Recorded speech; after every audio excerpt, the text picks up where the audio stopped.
welcome to another rock and roll road trip. I am Sammy Hagar, and I'm sitting here in Nashville, Tennessee, with my good buddy for many, many years, Mr. Vince Neil. We're going to find out what Vince is up to and what he's done that he's never told anybody about.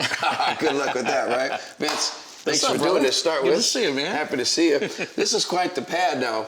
I was razzing Tommy Lee on this show, the first episode I ever did, about how his pad was so big. I'm going, why don't I have a house like this? You know, you guys, and then I come to your house, it's even bigger. So, gotta be bigger, man. Bigger than the drummers. That's right, I'm the singer, I gotta be bigger. Yeah, okay, I'll drink to that you later. Know that. You know that. But so what are you gonna do? Crue's done. Are you telling me the Crue is completely done? Yeah, Crue's completely done. But you know, I'm not doing anything different than I haven't done before. You know, when Crue wasn't touring, I always went out and toured with my solo band. Do you like being a solo artist better than being in a band, or you think? You know what, I've been with these same guys for like 10 years, so it doesn't feel like I'm a solo artist, you know, because it's the same guys. Wait a minute, do you split the money even? Absolutely not. You're a solo artist. That's what makes you a solo artist. See, folks, I knew I'd get something out of him. No, don't do that. Do you tell everybody what you want done? Do you do what you want to do when you want to do it? You're a solo artist. I guess if I pay the bills, yeah, I'm that a solo too. artist. Yeah, exactly. Yeah, that band stuff, splitting it all up and all that's okay and everything. But man, when you try to make a decision sometimes in a band, it's like there's always one guy, well, maybe we should, okay, wait for Tell me about it. I was in Motley. I know, that's what I'm saying. That's brutal. That makes a guy like you or I want to be solo artists, I think. Yeah. You know, that's because exactly. Me, it is. It's a lot of fun. You know, obviously it's not all the big giant bells and whistles that Motley Crue did, but you know, it's just fun going out there and you know, with a pretty basic show. But you know, it's great. It's just like I like the song. Let the music do the talking. You know, we go out there and just go have fun. Nashville. What the fuck? Wait a minute. They said Vince is living in Nashville. I wanted to do you in Vegas, and you're in Nashville. I didn't realize you full-time, part-time?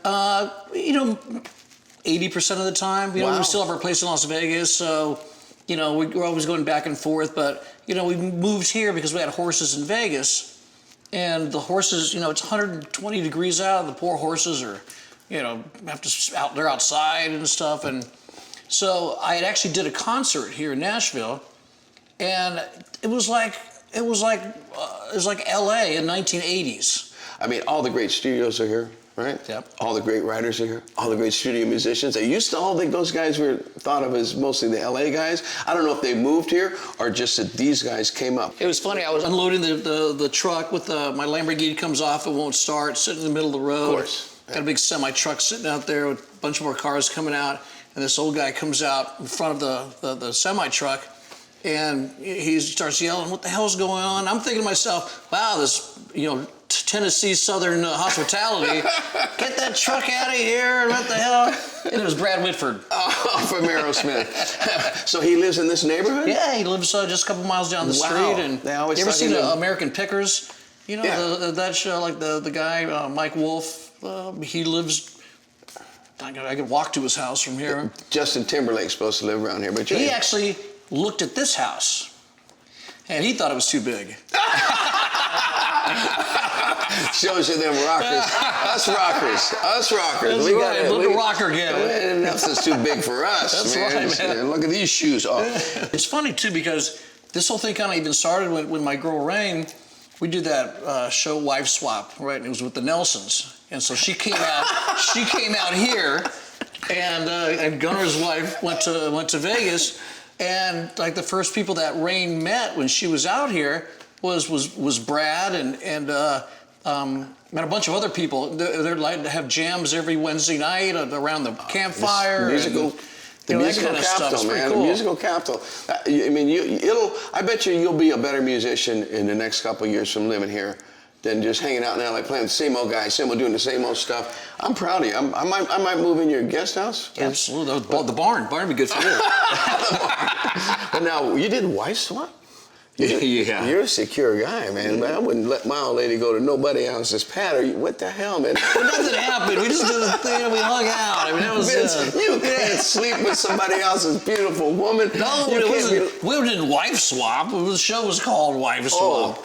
It wasn't like we were like, hey Gunnar, what's your lady doing this week? I don't know. What's yours doing? Okay.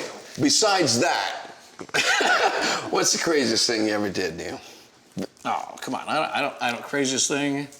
Well, something pop in your mind? No? I mean, people know you've done some crazy things. I know you've done some crazy things, but I'm sure there's something maybe you've done it where you go, you know, you sit at night sometimes and you go, you know, you ever... I moved to Nashville. Yeah, okay. All right, I'll drink to that later. Yeah, you want to walk around? Yeah, let's go. Show me around.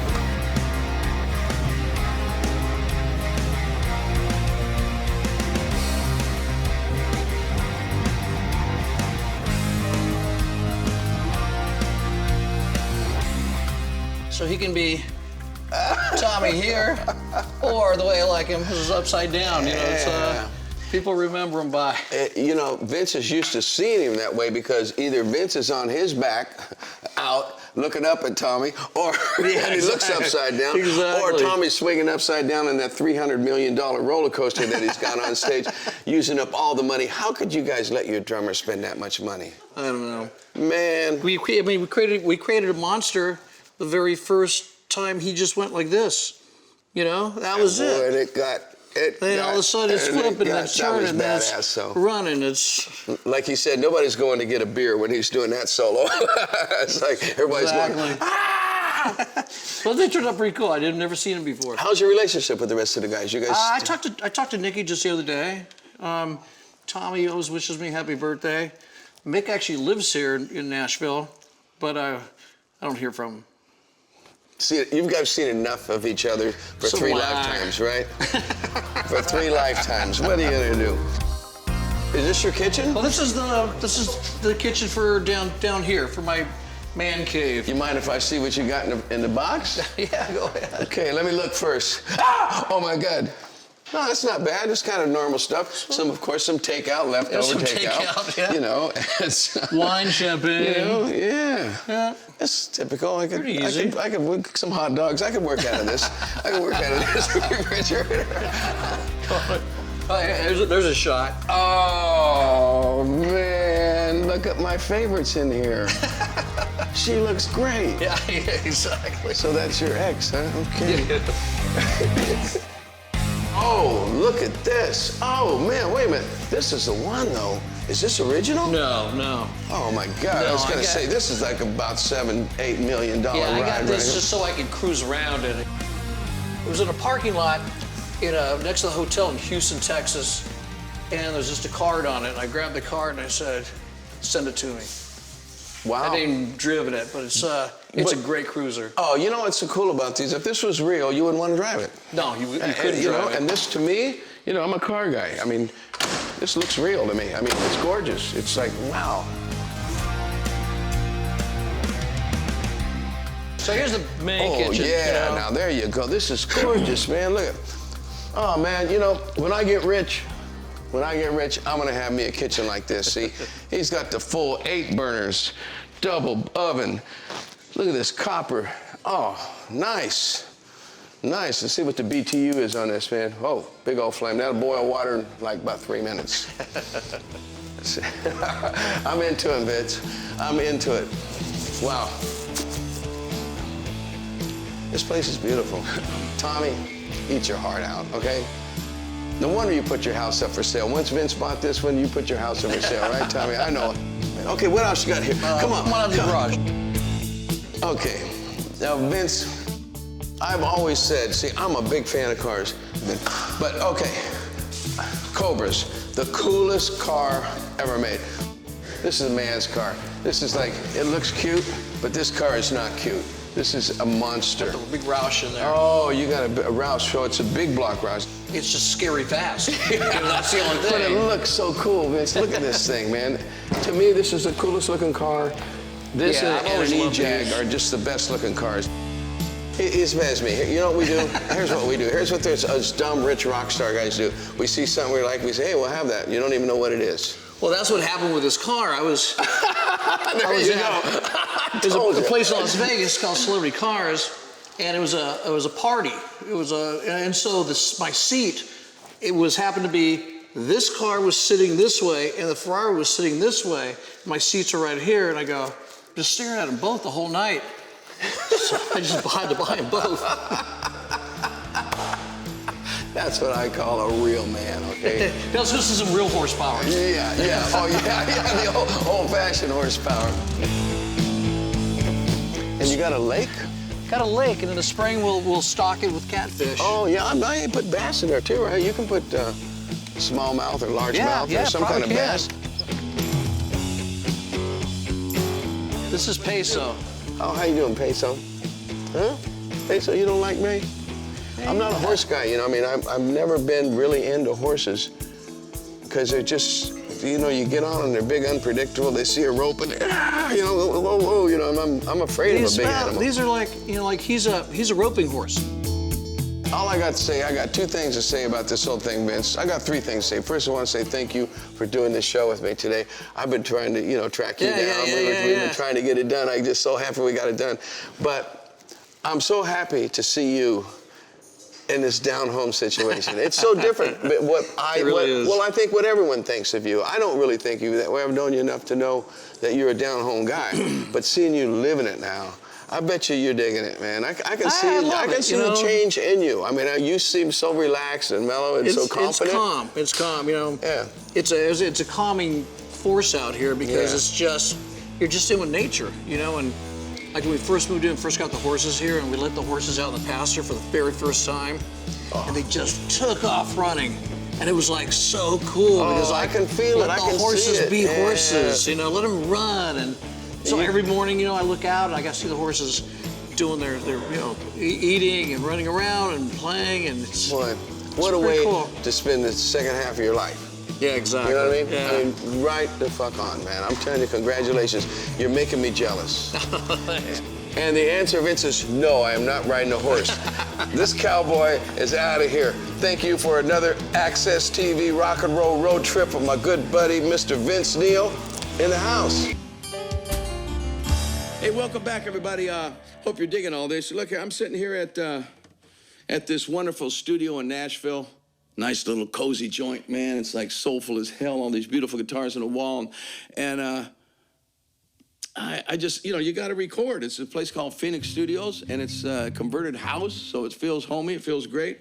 And what are you going to do? I mean, I've never recorded in Nashville in my life. Some of the greatest records ever in the world came out of this city. So I'm going to do a silly song. Hope you can understand why I would do a song like this. John Sebastian. First of all, this is a 1967 Guild guitar. My wife was born in January 1967, and in January 1967, the Lovin' Spoonful played this song on the Ed Sullivan Show because it was a hit then. So we got all this 67 stuff going, you know, me being a number nut, you know, and all that. So, yeah, this song's about Nashville. Because what's so hip about this song is that this is 1967, and probably the first rock band that I know of that was coming to Nashville, besides Elvis Presley, but I'm talking about the next generation of rock, the British Invasion and all that, and then the Lovin' Spoonful, who had all them hits. And John Sebastian wrote this song about Nashville. Some of the best guitar players, the best pickers, best musicians, the best songwriters come out of Nashville, and this is a great song. Not my style of playing, you know what I mean? Or singing, but this is a great song. Nashville cats play clean as country water. Nashville cats play wild as Mountain Dew. Nashville cats been playing since his babies. Nashville cats get work before they're two. Well, there's 1,352 guitar pickers in Nashville, and they can pick more notes than the number of ants on a Tennessee anthill. Well, there's 1,352 guitar pickers in Nashville, and anyone done cracks a guitar, play it twice as better than I will. I was just 13, musical proverbial knee high. when I heard this tune on the jukebox and it blasted me sky high. And the record man said everyone was a Yellow Sun record from Nashville. And up north ain't no one that buys them, but I said, but I will. And it was Nashville cats playing clean as country water. Nashville cats play wild as Mountain Dew. Nashville cats been playing since there's babies. Nashville cats get to work before they're two. Woo. Thank you, John Sebastian, for that song.